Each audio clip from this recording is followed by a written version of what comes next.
everybody. Welcome to Talking Heartland. This is the show where we dive into Heartland. We are finishing up season 4 this week, and it's been a lot of fun talking about season 4. And we look forward to all of your comments and thoughts and feedback as we then approach season 5 coming up in the next weeks. So I am film critic Rachel Wagner, and Michelle's here. Hey everyone. Yes. So how are you doing? Getting by as per usual. Yeah. I hope you had a good Easter weekend and got to enjoy some fun Heartland. How did you feel like these episodes sort of ended off season 4? Yeah, I was thinking about that today. I really feel like season 3 kind of ended stronger and was stronger kind of as a whole. But 2 of these episodes I really liked. So yeah, I think season 3 ended in a way that I was excited to get really excited to get to season 4. It's not that I'm not excited to get to the next season, but I definitely think last season's cliffhangers were a lot more interesting. Yeah, I mean, I think that makes some sense. I think that maybe they thought we would be more invested in Peter and Lou and in Ashley and Caleb than at least I am. I'm just not that interested in those couples, and they just don't have that great of chemistry, in my opinion. I mean, they're okay, but I'm not super invested. Yeah, I don't like pregnancy storylines, so yeah, this whole thing really? is kind of, yeah, it's just so tropey, and it's kind of the same things, like the same kind of comedic beats, the same kind of dramatic beats. And so whenever it crops up in a show, I'm like, please do something different. Please do, take a different approach. But then again, there's only so many and that's why they end up kind of all very similar. And also it doesn't help that I'm not that invested in them as a couple. I don't mind pregnancy storylines. I mean, there is, at least in comedies and sitcoms, there's that reputation that a baby kills the comedy. And maybe that's because it is pretty tropey, as you say. But there's a certain point where if you have female characters, you're going to have pregnancies are going to be part of a storyline in a show like this.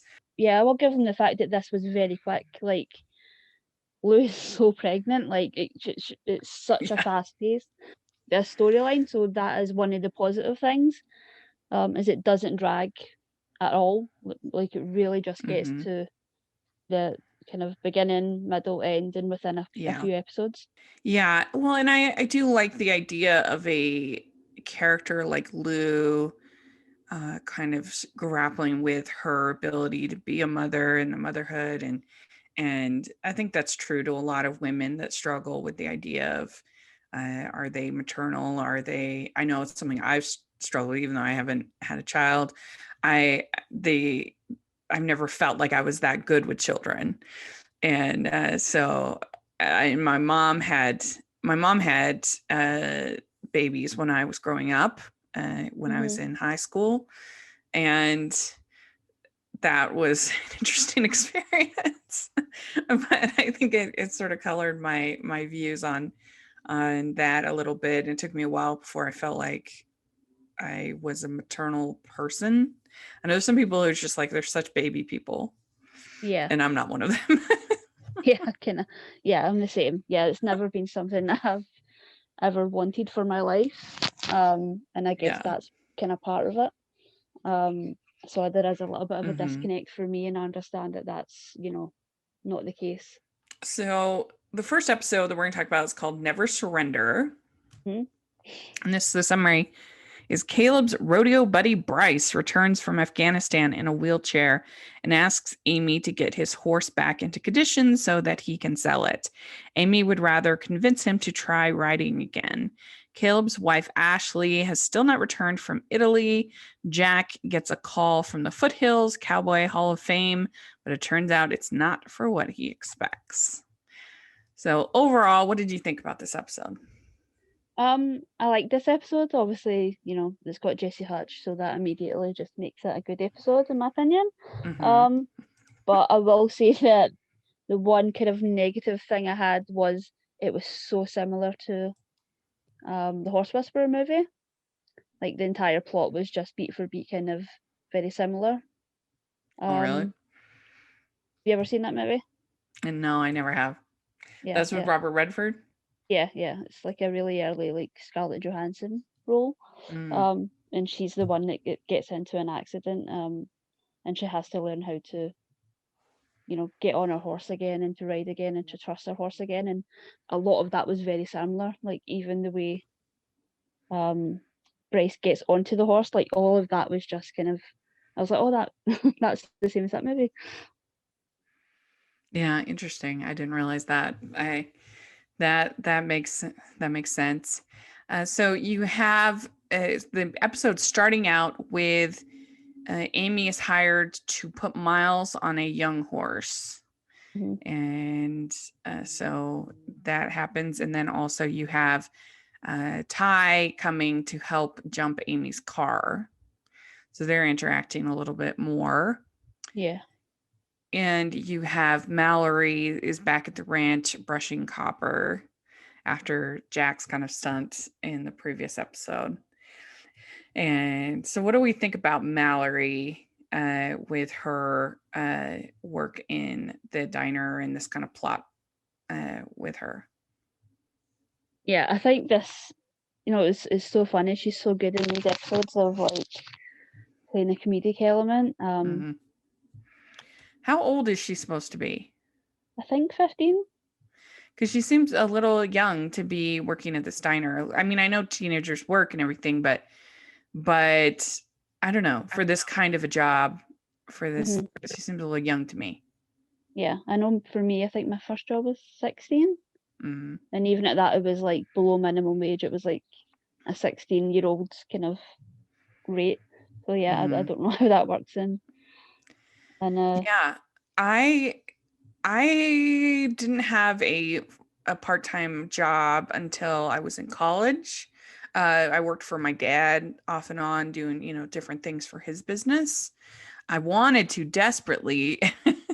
I was so mad at my mother because I wanted to work at the movie theater and a bunch of my friends were. But in order to work at the movie theater, you had to agree to work over Thanksgiving. mm-hmm. And my mom insisted that we go to stay at my aunt and uncle's in New York. And so, and I mean, I totally understand from her perspective because she's not going to want to drive me all the way into the movie theater every single time I needed to work. But I was furious at her at the time. I was very upset. So that was my employment that was robbed from me by my mother as a teenager. Um, but yeah, so Mallory is brushing Copper, and you have Lou and Marnie doing yoga, and this young child of Marnie that is quite the handful. How do we feel about this child? I mean, they were kind of really playing it for comedy in terms of like him just being destructive, but he was like destroying the kitchen behind him. I'm like, you would not leave a child to just like destroy things. Like he was like pulling things off tables and just like smashing things, and it's like, how is that like an environment Yeah. that you can do yoga in? Yeah, like I feel like he could have seriously injured himself. Injured himself, yeah. That's what I was waiting on. I was like, how is this child not in the hospital?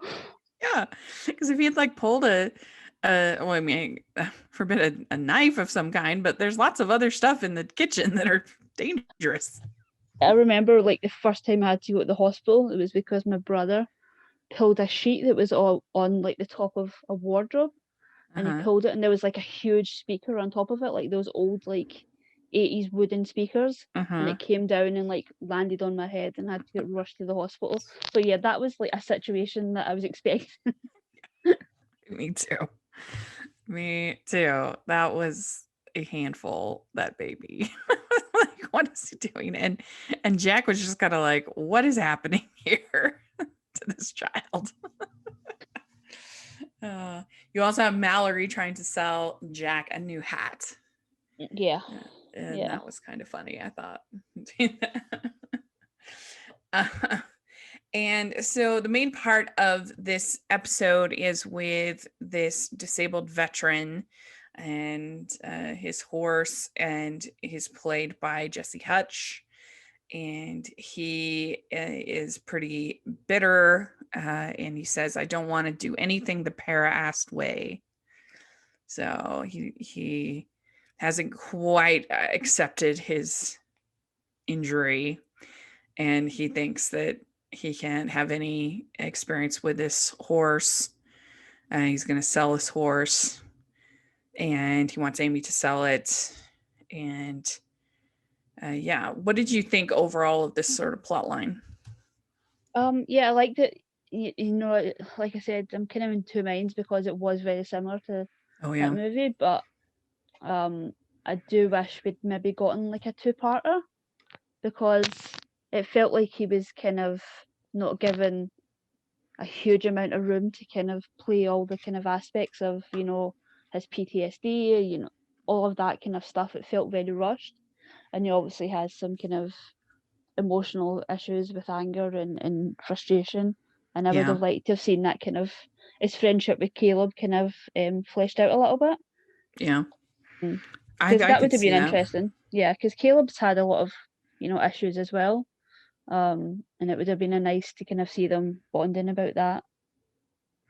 Yeah, and also I felt like Amy could have done a better job of being empathetic and a little bit, I don't Yeah. know, like her attitude didn't quite gel with me either.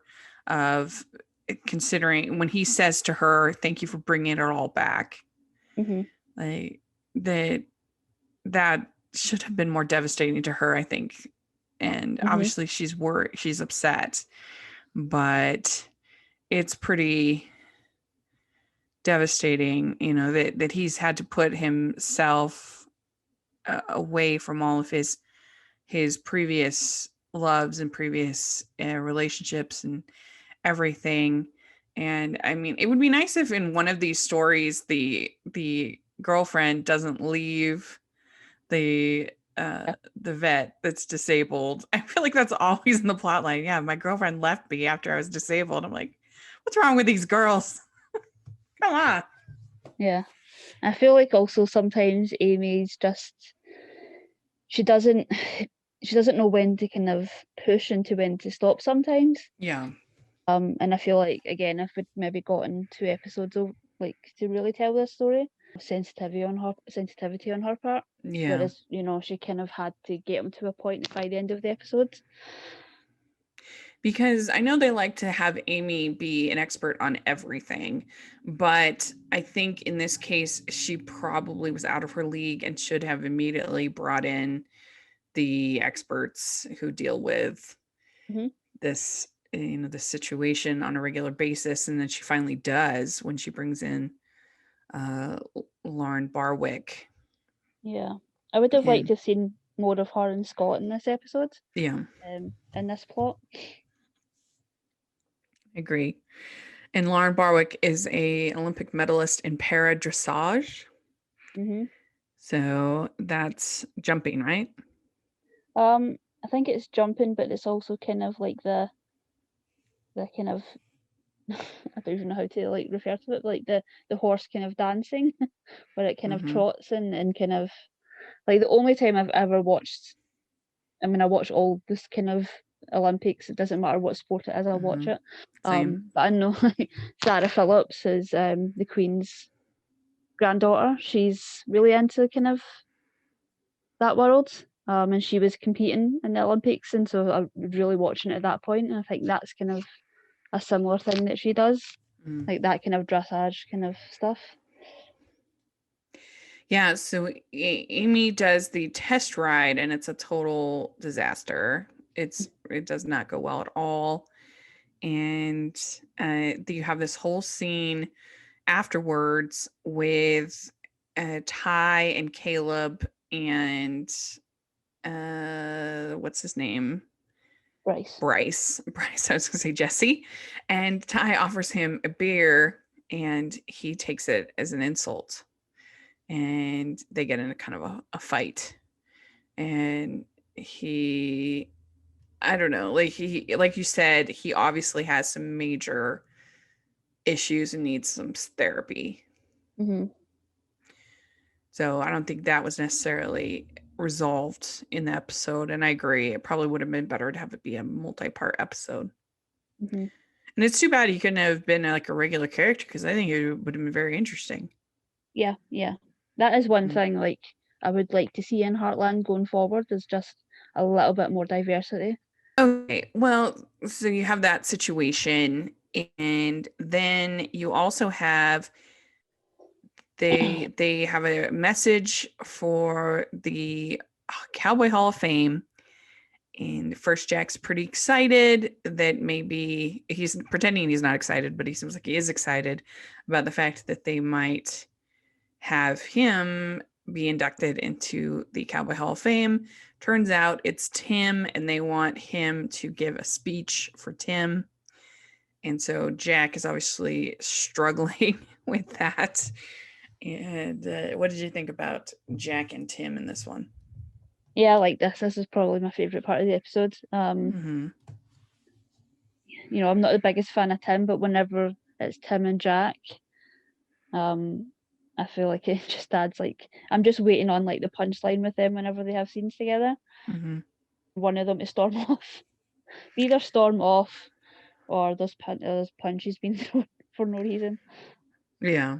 Yeah, they do have a good relationship in the sense of for television, a good dynamic between them. And the I think that because Jack is so such a hero in so many different parts of the show, Mm-hmm. it's kind of nice that they have this one side of him that's kind of a weakness of him, that he just doesn't like Tim. They have such a hard time getting along.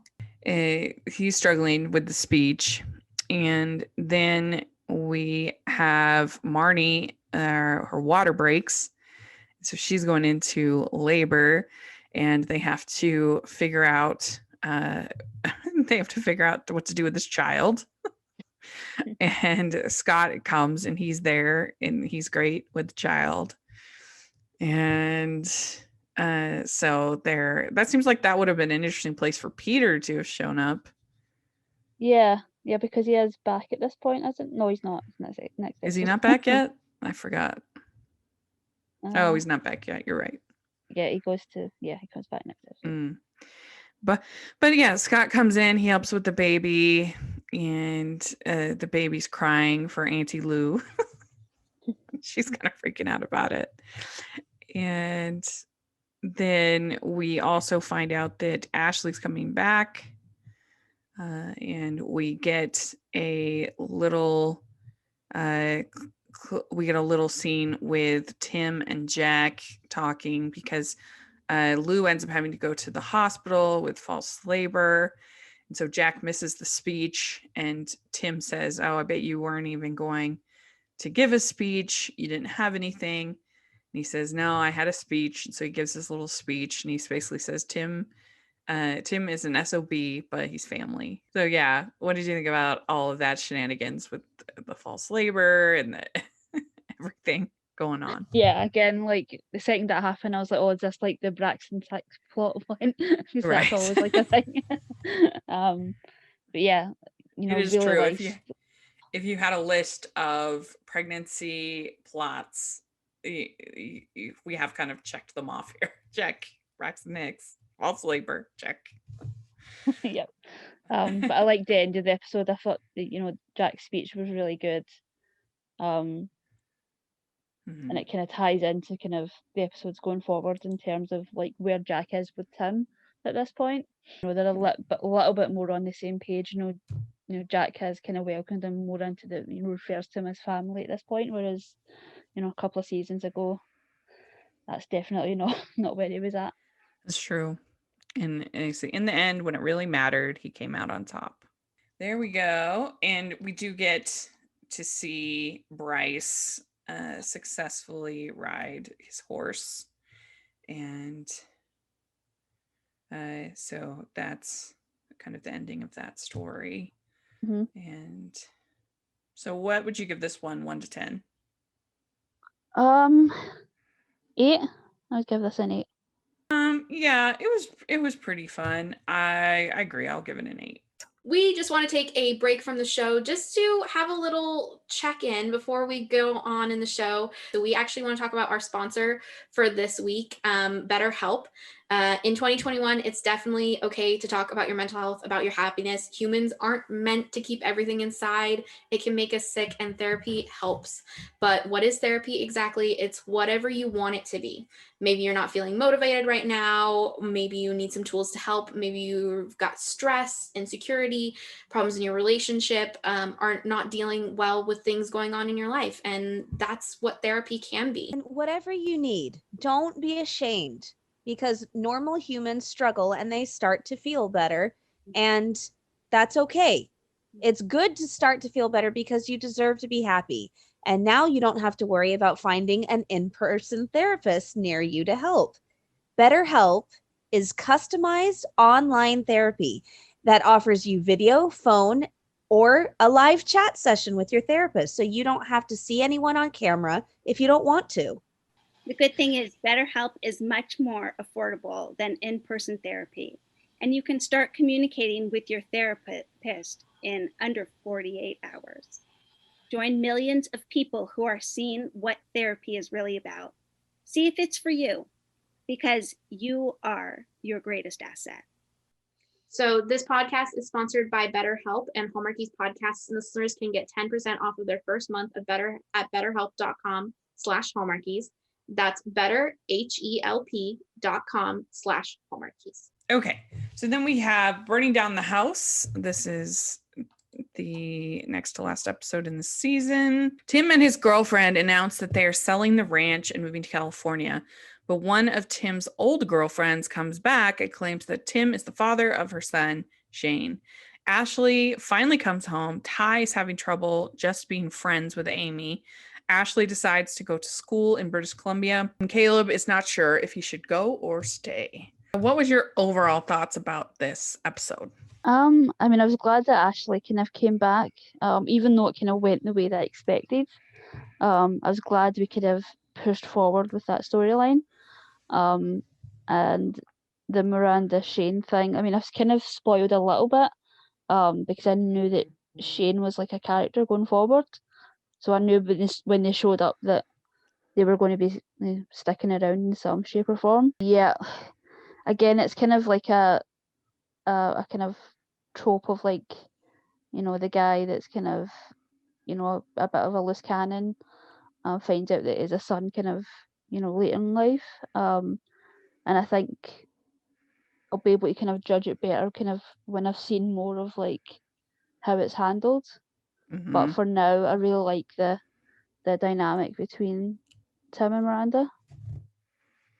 Yeah, I think that it was pretty good. And there's some sweet scenes between, maybe it's more in the next episode, between Shane and Tim, and him teaching him roping and things like that. And so I think that has potential, because we don't really have any male children in the Heartland cast.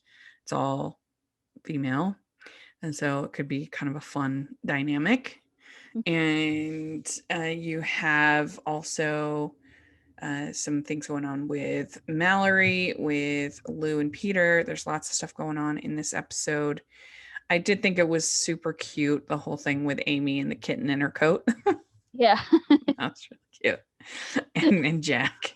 It's like, won't be as easy as that kitten in your coat. That's cute. And I was just waiting on the point of the episode where he's like, of Jack with the kitten, and it didn't disappoint. I was like, just waiting on it. Yeah, me too. It was really cute. And so Amy wants to store these Mustangs to help out the rescue, but Lou and Jack are kind of concerned because it's going to cost money, and they're having all these problems right now, particularly with Peter and Lou and the income going on. But she wants to do it, and I guess the Mustangs they're can they just be in the wild? They're Mustangs, right? Would they need to be rescued? I don't think I wrote down what kind of horses they were, but yeah, I think she's just boarding them for the winter. So yeah, and maybe they're harder for them to kind of survive in the winter, and Maybe. when they're at the ranch, they've got food, so they don't have to worry about that. Mm. And then you have Mallory is doing a terrible job at the diner, and her doing a bad job doesn't even make sense. Like, if the people ordered berry pie, they are going to want berry pie. Why would you give them apple? Like, it doesn't make any sense. It's like, it's one thing to be lazy. It's another thing when it's exactly the same amount of work. Like, getting a piece of apple pie is not any easier than getting a piece of berry pie. So it doesn't make sense. Yeah, I think Mallory was just being destructive on purpose. Like, she did not want to be in that diner. And we see it in the next episode. She just fired. She just wants to go back to Harlan. Mm-hmm. And it was funny when they're talking about Saskatoon berries, because I remember when we interviewed Stephen Huzar, he told us his favorite holiday treat was Saskatoon pie, because he's from Saskatoon. And I have to look it up. I doubt we'll be able. I've never even heard about it until I started watching this show, because I think Jack brings it up at one point as well, of like that being his favorite pie. Yeah, it sounds delicious. But yeah, then you find out that Bedford oil is history. It's done. And so Peter's in a bad spot, is planning on just, I guess, freeloading off of Jack for a while. And he sells his office furniture. He's lifting weights. So this is quite a rebound for Peter. Yeah. I was kind of mixed on this as well. It's like, on one hand, Lou is completely justified in wanting a plan. She really needs, they're just about to have their baby. She kind of needs to kind of know where he's at kind of mentally. But at the same time, he was a workaholic that just lost everything. And I think he's entitled to like a couple of weeks of, not knowing, lifting weights, lying on the couch, whatever he wants to do, processing it. Mm-hmm. But yeah, I would have loved to have seen more of like Peter and Ty just kind of doing stupid stuff together. Yeah, I think you need a little bit of time to recover. I mean, I don't think he would have a very hard time finding employment, though. I feel like any sort of investment group or business would be pretty interested in someone like him. Unless he's got like a bad reputation now. Now we just kind of assume that everybody's fine with that, but that wasn't the case then. So being there in Heartland might make it a little harder for someone like him, but I feel like it wouldn't be too hard. And so yeah, then let's see here. Sorry, I lost my place. So then we find out that Tim is selling the ranch because he and Janice are moving to California. He will have more opportunities there. She will have more opportunities there, is the idea. She'll be able to race more. And this does not go over well, the idea of Tim moving. And I can understand why, because their relationship hasn't been back to normal for very long. So him leaving at this point would probably be pretty upsetting. Jack is particularly upset. But what do you think? Is they overreact, or do you think it was a normal reaction? Yeah, I think it was a normal reaction. And I think the fact that he's about to be a grandfather, and I think his heart wasn't quite in kind of giving everything up, because as much as he wants to kind of make a kind of go of the racing thing, it's not like he doesn't have other things in his life that he cares about. Committed to building a relationship with Lou and Amy, so I think they're completely justified in feeling like they're being abandoned again, even though they're adults. He did miss so much of their life. Right. And especially with a new grandbaby coming, you are going to want to be there to be a part of at least that baby's life. Mm-hmm. So and he says it won't change anything, and he wants Jack to buy the ranch, and that does not go over well. And I mean, I think if they were married, that would be one thing.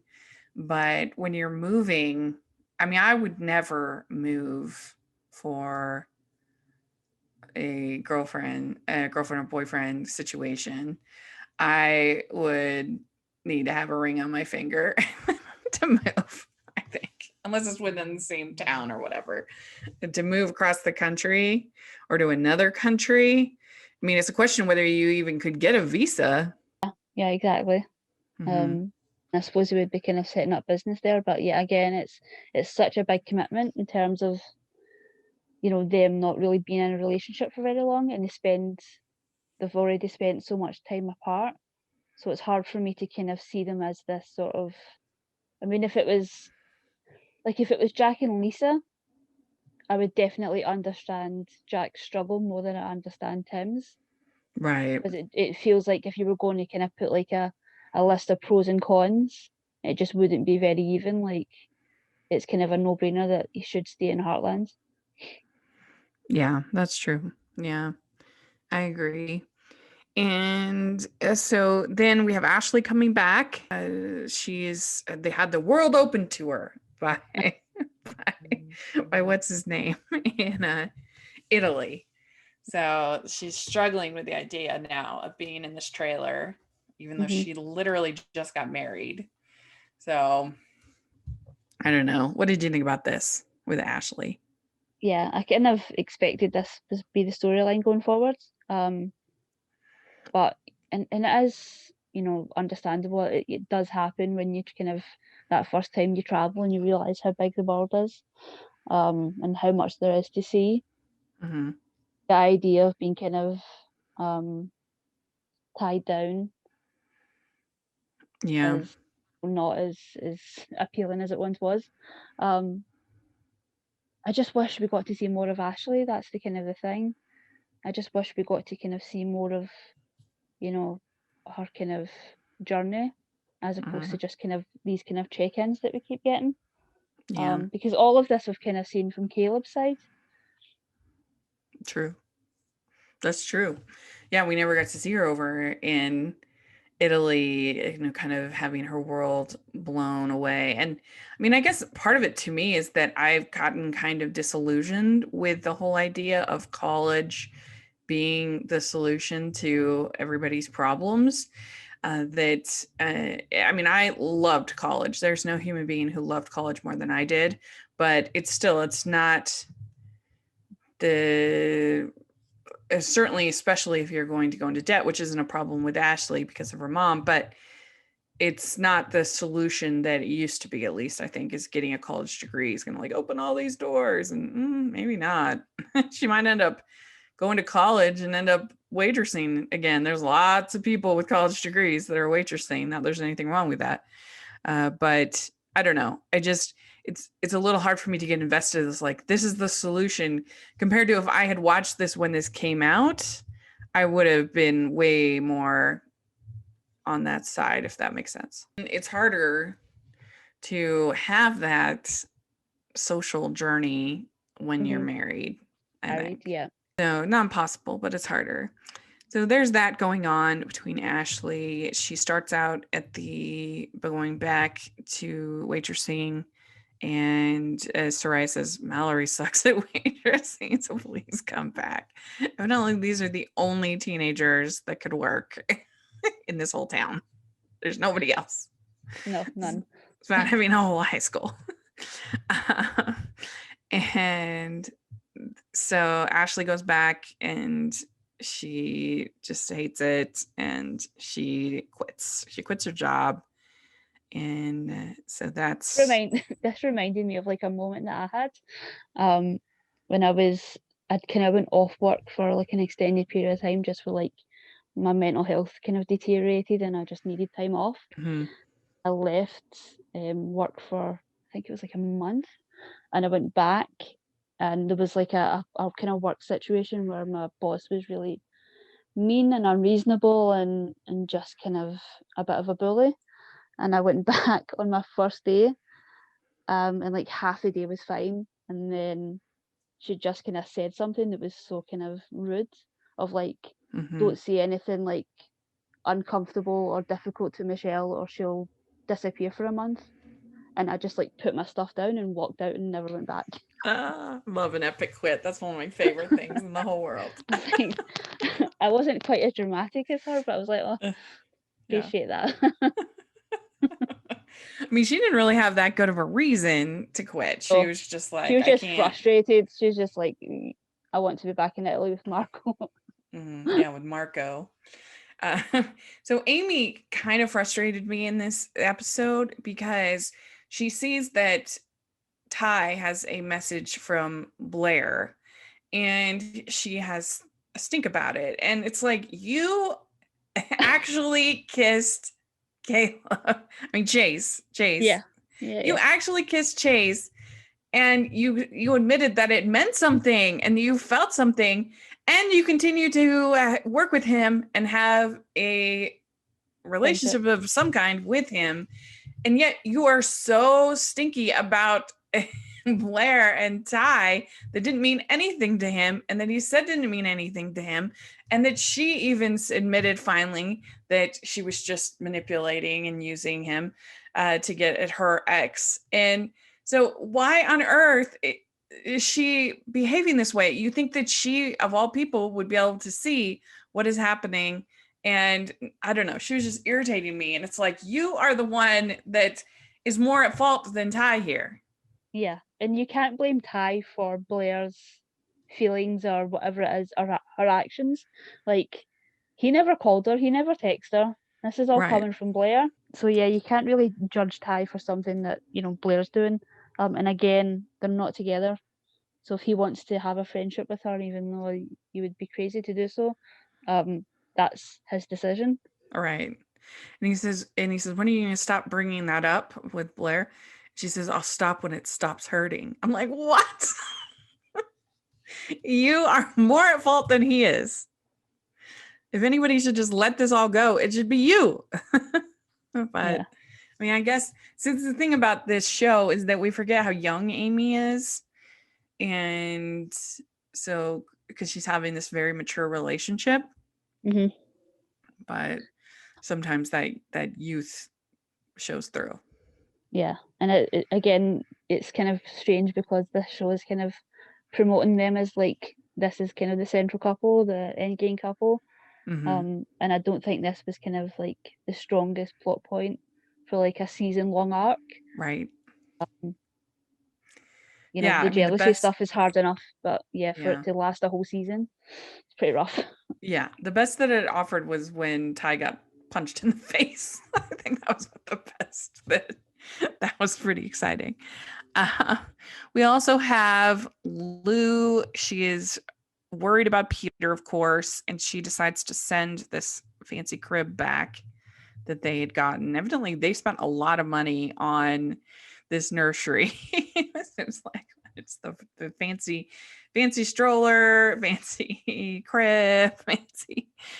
And so she's going to send it back. And so there's this sort of back and forth between that. And Peter doesn't want her to.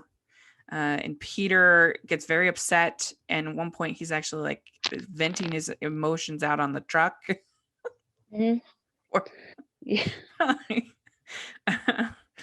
And so, yeah, have you ever vented your frustrations out on your vehicle? I don't have a vehicle. Oh, you don't have a vehicle. If I was to, I'd probably get in a lot of trouble because it wouldn't be mine. But yeah, it was nice to kind of see him let loose a little bit. because he is so kind of buttoned up, and I think that's part of the reason why I'm not really the biggest fan, even though I really like the actor. He is so kind of straight-laced and company man. It's nice to kind of see this different aspect to him. He's frustrated, he's having a really hard time. Not that I'm like glad to see his misery or whatever, but it is just nice to kind of see a different side of him. Yeah. So then you have this woman, Miranda, who has this son named Shane, and Shane is constantly talking about his dad and how his dad's a rodeo guy. And I feel like if you had a child with a non-present father, I feel like you wouldn't talk about him that much.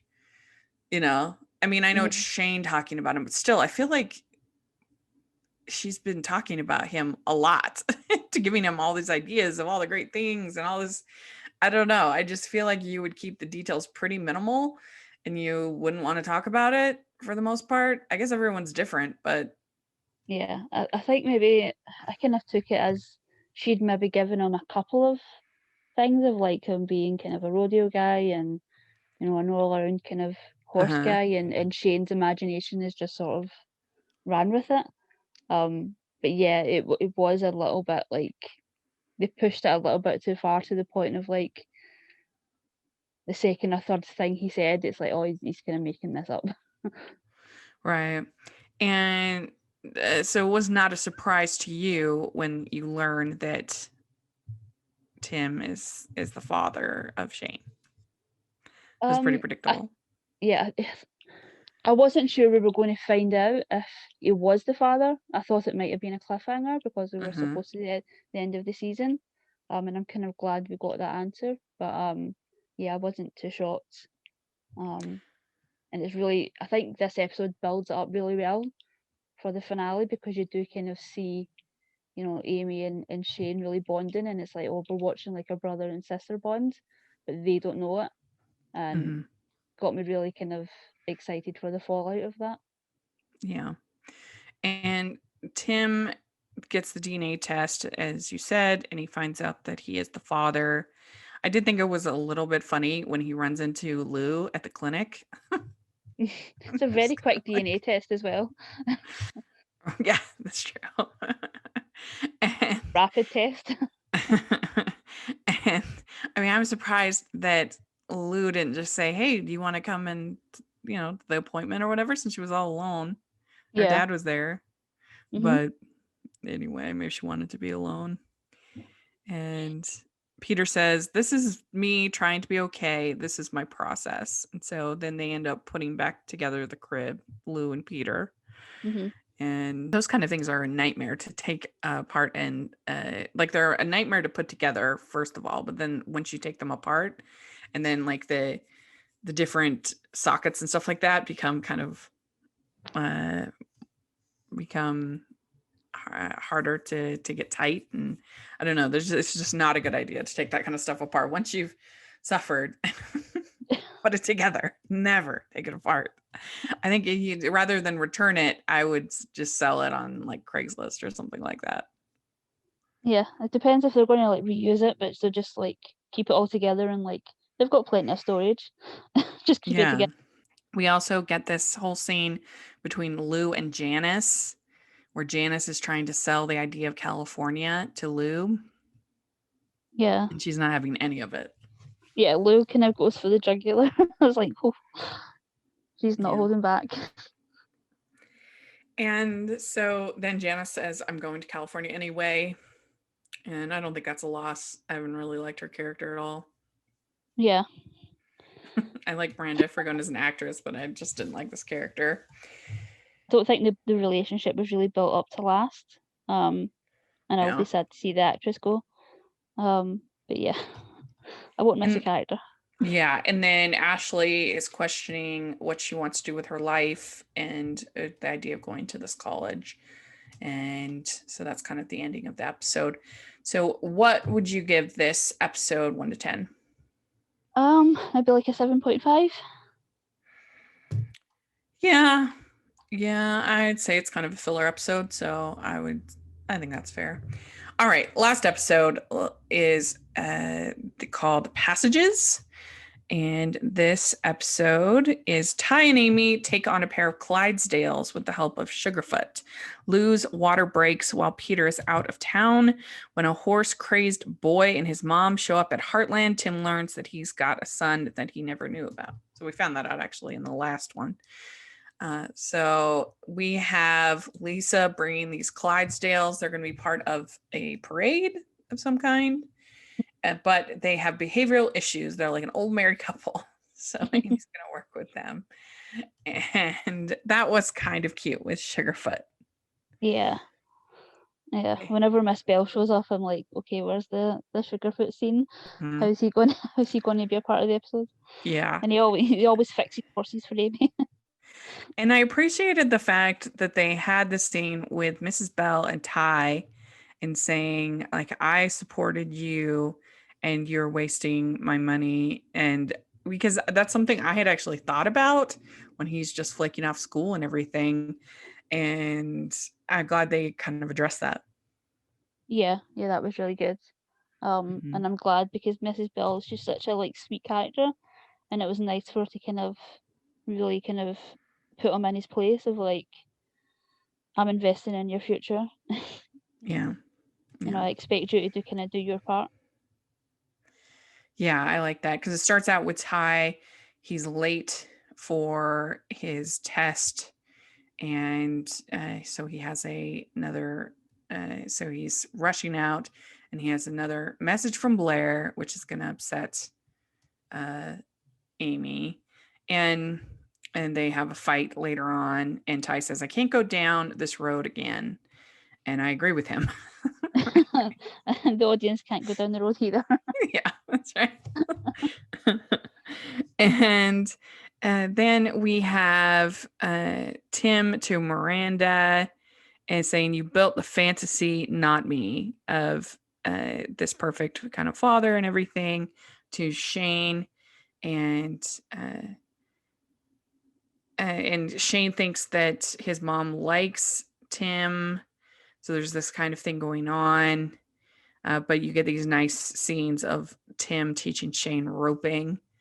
And I'm surprised they didn't have him kind of, I thought they would end with Tim and Shane having kind of a moment where he tells them or something, but they didn't. They ended with Tim fighting with Miranda about money, claiming, oh, she's just in this for the money. What do you want? And the real ending of that arc for this season was Miranda and Shane leaving and Tim telling Jack about Shane. Do you think Miranda should have told him like years ago? I think so. I don't think there's much of as far as her child, I don't think it's that big of a difference of knowing that there's a mysterious cowboy who's your father versus this is his name and who he is and where he lives. Yeah. I like that she kind of stands up to him and kind of puts him in his place in terms of like, you were a mess. Granted, I was a mess too, but I got my life together and you weren't at that point yet. And so I kind of had to protect my son and but again it's like, and I suppose she is at a point where Shane is at an age where he's asking about his father and she is bragging him to him, even though he doesn't quite know that yet. So I kind of went back and forth. So, you know, maybe she should have told him, yeah, and let Shane decide when he was old enough if he wanted to meet him. But I think a lot of Miranda's concerns were kind of proved the second Tim was like, well, let's just talk about money. And it's like, well, there's why she never told him. Yeah. I mean, I think it would probably be somewhat of a concern because that, I mean, I don't know, because she's never asked for money before. So why all of a sudden would she be after the money? But you would kind of, I guess, wonder a little bit about that. But I think that Tim is obviously upset that he's had this child and she never told him, but he also doesn't handle it particularly well. Yeah. He's a jerk. That's his kind of default, which isn't my Mhm. favorite. He could have very much just kind of said like, I'm not ready to deal with this, but I could set up an account for Shane in terms of like his education or like whatever. Mhm. I could set something up where I could financially help. And well, Yeah. So Mallory quit the diner and now she's back and she is prepared for the baby's arrival. Did I feel you like like that? feel like she's more prepared than anybody else. Yeah. She's got this book and she has it all tabbed out, ready to go. She's like me reading a book in my tabs. Yeah. That was really cute. And so we get Peter and Lou together this whole episode, which was really nice. And I have to say that I think I like this version of Peter better than like businessman Peter. 100%, yeah. Mm-hmm. He just has more personality. He's less bland. Yeah. He's very confused in terms of what he should do and how he should do it in terms of like work and dealing with Lou, and kind of seeing him a bit more kind of befuddled and out of his Yeah. comfort zone is definitely, I feel like the actor is just able to kind of do a little bit more with him, and it really comes through. Yeah, he needs to get that book from Mallory. Yeah, absolutely. I was so worried like when Lou goes into labor and she tells him to go to the hospital. I was like, oh my god, she's not going to be able to like phone him back and be like, oh, by the way, we're not going to the hospital. Yeah. And she goes into labor when everybody's gone. And I kind of wish that they had not done that and had Jack at least be there, because I think that would have been very sweet. But it was sweet when he's holding the baby and everything.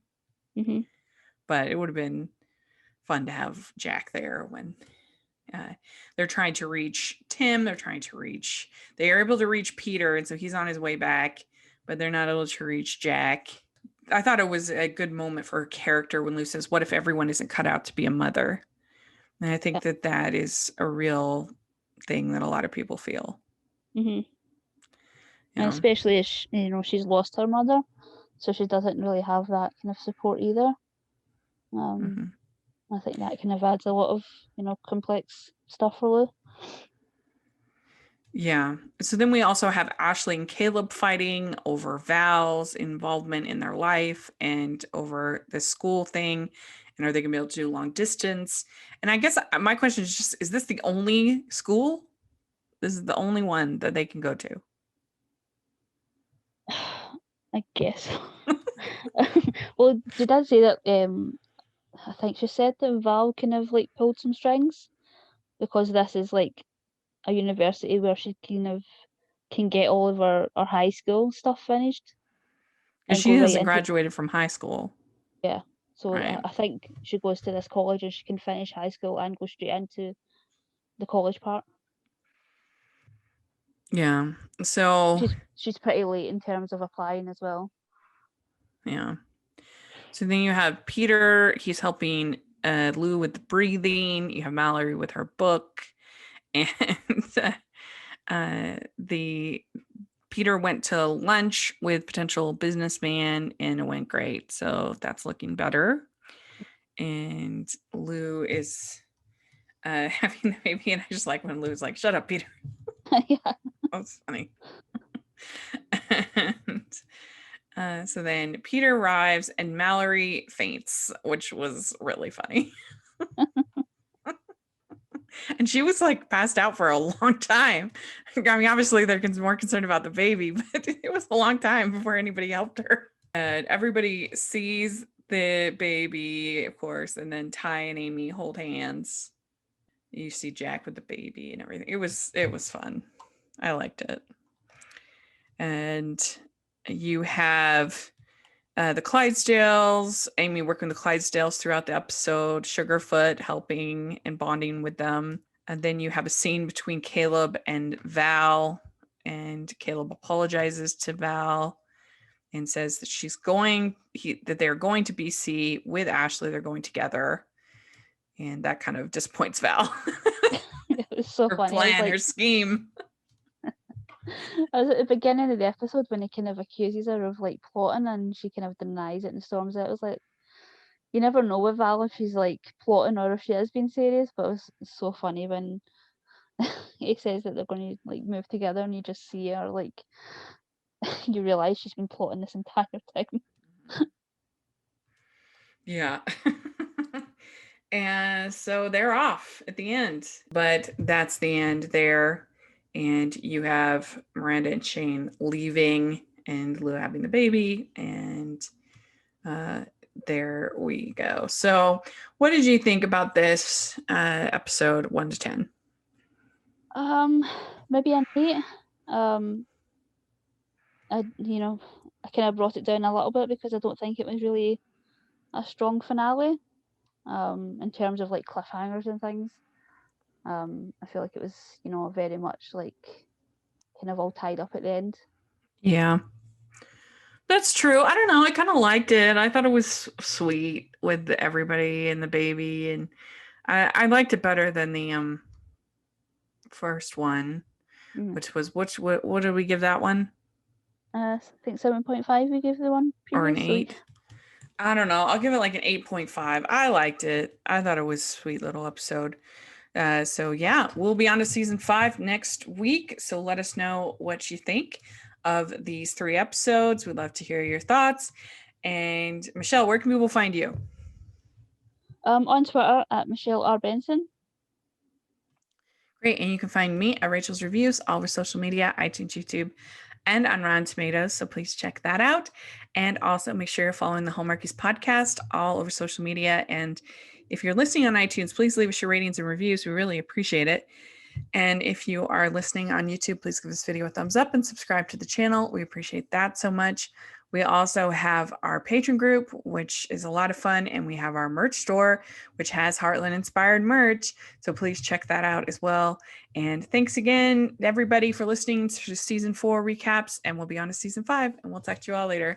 Bye, everyone. Bye, everyone.